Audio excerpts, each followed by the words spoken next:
નમસ્કાર દર્શક મિત્રો, આપ નિહાળી રહ્યા છો N24 ગુજરાતી ન્યૂઝ। કરજણ નગરપાલિકાના ભરત મુનિ હોલ ખાતે 15મી ઓગસ્ટ નિમિત્તે ધ્વજવંદન કાર્યક્રમ યોજાયો। કરજણ નગરમાં દેશના 80મા સ્વાતંત્ર્ય પર્વની હર્ષોલ્લાસ અને દેશભક્તિના માહોલ વચ્ચે ઉજવણી કરવામાં આવી હતી। 15મી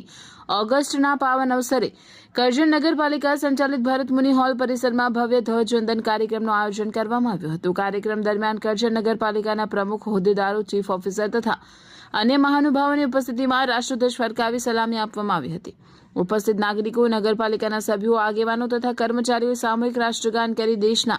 અમર શહીદો અને સ્વાતંત્ર્ય સેનાનીઓને શ્રદ્ધાંજલિ અર્પણ કરી હતી। આ પ્રસંગે કરજણ નગરપાલિકાના ફાયર બ્રિગેડના જવાનો તથા પાલિકાના કર્મચારીઓ પણ મોટી સંખ્યામાં ઉપસ્થિત રહ્યા હતા। ધ્વજવંદન બાદ દેશની એકતા, અખંડિતતા અને કરજણ નગરના સર્વાંગી વિકાસ માટે પ્રતિબદ્ધ રહેવાનો સંકલ્પ વ્યક્ત કરવામાં આવ્યો હતો। કાર્યક્રમના અંતે ઉપસ્થિત મહાનુભાવો દ્વારા કરજણ નગરના તમામ નાગરિકોને 15મી ઓગસ્ટ સ્વાતંત્ર્ય દિવસની હાર્દિક શુભકામનાઓ પાઠવવામાં આવી હતી। આજે આખા ભારત દેશની અંદર 15મી ઓગસ્ટના દિને 80મા સ્વાતંત્ર્ય પર્વ દિવસની સૌ લોકોએ ઉજવણી કરી રહ્યા હોય ત્યારે કરજણ શહેર અને સમગ્ર તાલુકાની અંદર અને સમગ્ર રાજ્ય અને દેશની અંદર સૌ દેશપ્રેમીઓ 80મા સ્વાતંત્ર્ય દિનની ઉજવણી ખૂબ જ ઉમળકાભેર કરી રહ્યા છે। ત્યારે કરજણ શહેરની અંદર પણ અનેક જગ્યાએ આ સ્વાતંત્ર્ય દિનની ઉજવણી થઈ રહી છે। તેના ભાગરૂપે કરજણ નગરપાલિકાના ભરત મુનિ હોલ ખાતે નગરપાલિકાના સૌ સદસ્યોની સાથે, સંગઠનના સૌ હોદ્દેદારોની સાથે આજ રોજ આપણે સૌ ભેગા થઈ અને દેશને એકતા અને અખંડિતતાના દોરમાં જોડાઈ રહે તેવા સંદેશ સાથે આપણે સૌ ભેગા થઈ અને સ્વચ્છતાના અભિયાનને અગ્રેસર રાખી આદરણીય વડાપ્રધાન નરેન્દ્રભાઈ મોદીજીના આહવાનને ખૂબ વેગ મળે, ખૂબ સારો પ્રતિસાદ મળે એવી અભ્યર્થના સાથે સૌ લોકોને 80મા સ્વાતંત્ર્ય દિન નિમિત્તે ફરી એકવાર કરજણ નગર વતી અનેક શુભકામનાઓ પાઠવીએ। આજરોજ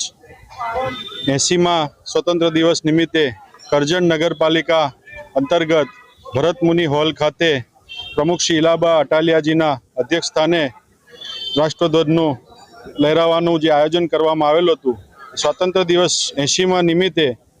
સૌ નગરજનો, નગરપાલિકાના સૌ ચૂંટાયેલા સદસ્યો, સંગઠનના સૌ પદાધિકારીઓ, ફાયરના સૌ અને કરજણની રાષ્ટ્ર અને ધર્મપ્રેમી જનતાએ આ ઉત્સવનો ખૂબ હર્ષ અને ઉલ્લાસથી ભાગ લીધો। આજ રોજ 80મા સ્વતંત્ર દિવસ નિમિત્તે ભારત દેશ જ્યારે આઝાદ થઈને જ્યારે 80મા વર્ષમાં પ્રવેશી રહ્યો છે ત્યારે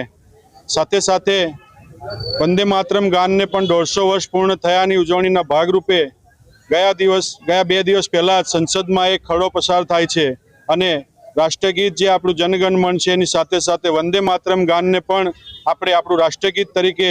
સંસદમાં ખરડો પસાર થઈને આજથી રાષ્ટ્રગીતની સાથે સાથે વંદે માતરમને પણ 150 વર્ષ પૂર્ણ થયા અને એને રાષ્ટ્રગીત તરીકે સંસદે પસાર કર્યો છે। ત્યારે ખૂબ આનંદની વાત એ છે કે જ્યારે વંદે માતરમ ગાનનું બંકિમચંદ્ર ઉપાધ્યાયજીએ નિર્માણ કર્યું હતું ત્યારે દેશના લોકો અંગ્રેજ શાસન સામે ઝઝૂમતા હતા અને આ વંદે માતરમ ગાનથી દેશના જે યુવાનો લડવૈયાઓ હતા એમને જો મને એક જુસ્સો પૂરો પડતો તો એ વંદે માતરમ ગાનને આવનારી ત્યાર પછીની આઝાદી પછીની કોંગ્રેસ સરકારે એની પર પૂરેપૂરો બેન્ડ લગાવ્યો હતો અને એ સરકારે જ્યારે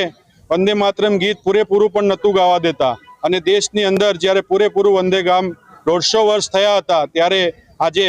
પ્રજાજનો સમક્ષ મૂકવામાં આવ્યો છે, પણ ખૂબ હર્ષ ને લાગણીનો ઉલ્લાસ છે। સાથે સાથે દેશવાસીઓને અને ગુજરાત રાજ્યના સૌ નાગરિકોને એક આજના સ્વતંત્ર દિવસે અપીલ કરીએ કે દેશ આજે ખૂબ સુંદર અને રાજ્ય પણ આપણું ખૂબ સુંદર રીતે આગળ વધી રહ્યું છે ત્યારે આપણા રાજ્યની અંદર એક અત્યારે અને દેશની અંદર મોટો પડકાર ડ્રગ્સનો થઈ રહ્યો છે। ત્યારે સૌ નગરજનોને અને દેશપ્રેમી લોકોને આજે એક અપીલ કરવા માંગીએ છીએ કે આ દેશની અંદર, આ રાજ્યની અંદર, આપણા કરજણની અંદર ડ્રગ્સનું કોઈ પણ જગ્યાએ જો કોઈ મળે તો આ રાજ્યની પોલીસ અને રાજ્યના લોકોને જાણ કરી અને આપણું યુવાધન કેમ કરી બચાવી શકાય એ યુવાધનને બચાવવા માટે આજે એક સંકલ્પ લઈએ કે કરજણમાં નો ડ્રગ્સ બાબતની કોઈ પણ માહિતી હોય તો આપણે જે તે અધિકારીને તરત જાણ કરી અને દેશને ડ્રગ્સ મુક્ત કરવા, રાજ્યને ડ્રગ્સ મુક્ત કરવા, કરજણને ડ્રગ્સ મુક્ત કરવા અપીલ કરવા માટે વિનંતી કરીએ છીએ। ભારત માતા કી જય, વંદે માતરમ।